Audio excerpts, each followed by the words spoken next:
Yo! Do in-person events need safety regulation to prevent death or injuries? I want your thoughts on whether safety at events is a scandal, this story is clickbait for your attention and lacks value to your life, or a scoop. This story is the scoop on real news that inspires, educates, or improves your life. Before we break down the actions that led to the tech CEO falling to his death on stage, make sure to subscribe, hit the bell icon so you never miss my commentary on trending topics. News in the tech community. Vistex CEO Sanjay Shah tragically falls to his death during a company celebration in India. The Silver Jubilee event took a devastating turn, leaving the tech industry mourning. What are the circumstances surrounding the event that led to his death? The men were attempting to make a special aerial entrance in front of 700 employees. They were suspended in the air in a small iron cage that was meant to be lowered. At the time of the accident, music was being played and Shah and Raju were waving to the staff while being lowered, said a police official to the Times of India per People. The cage holding the men began to wobble and the chain holding the floating contraption suddenly broke on one side and caused both men to fall off, landing on the stage 15 feet below. Around 700 witnesses watched the incident unfold during music and cheers. Eyewitness accounts reveal the chilling moments before the tragedy struck. Worst of all, the horrific accident was caught on camera, with the video circulating widely online. Instead of slowly being lowered inside an iron cage, the pair plummeted 15 feet after the chain supporting the cage snapped on one side, as CBS reports. As the tech industry grapples with this unforeseen tragedy, officials are launching investigations into the circumstances surrounding the incident. The New York Post reports that the broken chain may have caused the fatal fall. A representative alleged that the organisers failed to provide proper safety measures. The police are investigating. My apologies if I'm saying that wrong. Abdullah Permet police wrote to departments of factories and labour to find out if there was any negligence on the part of the organisers. The most notable circumstance is it took close to 15 to 20 minutes for the event organisers to arrange an ambulance to transport the injured to the hospital. They had to transport Raju Dauta in their personal car, a complainant allegedly told the police. Preparing for emergencies is crucial in minimising the potential harm caused by crowd-related incidents.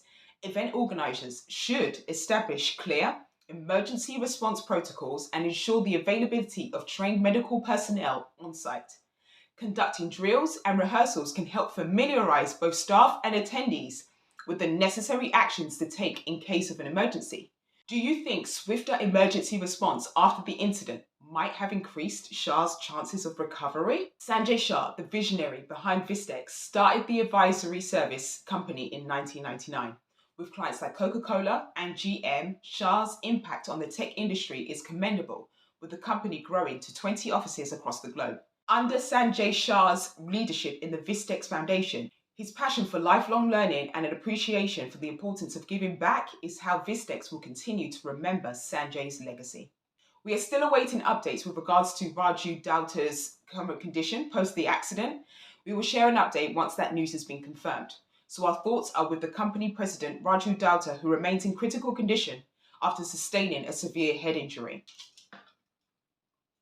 The Astroworld live event. 2 years on from the fatal crowd crash at Astroworld where 10 people died, including a 9-year-old, Travis Scott has been found not guilty. So a grand jury in Texas met to decide whether Travis was guilty of any criminal charges relating to the crowd crash. He was found not guilty alongside 5 other people involved in planning the concert, like the event manager. Thousands of people were injured in the crowd crash when panic broke out and the crowd, which was over capacity, pushed forward towards the front of the stage. 10 people, from 9 years old to 27, were killed by compressive asphyxiation, which, according to experts, is like getting crushed by a car. Travis said he was distraught by the tragedy, but didn't understand how bad it was until he came to how we regulate safety at live events.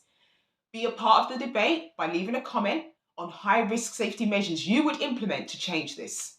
Without discourse, thought or opinion on how to prevent this from happening, do you think virtual events which leaves personal safety to the individual is the answer? The same narrative continues that people's ideas... But his critics accused Tim and Drake of still performing even though there were reportedly lifeless bodies being passed through the crowd within full view of the stage. At the time, Houston's fire chief said that Travis should have stopped the show way earlier. Travis's lawyer has said that the jury's decision is a great relief, and that whilst Travis feels sympathy for his victims, he is not responsible. Bringing criminal charges against him won't ease their pain. But despite not being found guilty of a criminal charge, he is still facing multiple civil suits. Over 500 were filed over the deaths and injuries at the concert, and many of them were against the concert promoter Live Nation and Travis Scott. These are lawsuits where the aim is usually to settle them financially or with some other relief. He won't go to prison. Digital experience. Data shows business events involving 1.6 billion participants across more than 180 countries generated more than $1.15 trillion in direct spending, business sales, supported by 10.9 million direct jobs globally, and generated $662.2 billion in direct GDP. Do you think this will influence the demand for virtual events in response to safety measures? Are live events a thing of the past, as an increasing amount of people are being injured or die at in-person events? Over to you. What are your predictions, speculations, and thoughts on how virtual events will impact this data? Comment them all below. Subscribe for more story commentary on cultural topics. This is Scandal or Scoop, signing off until I upload again.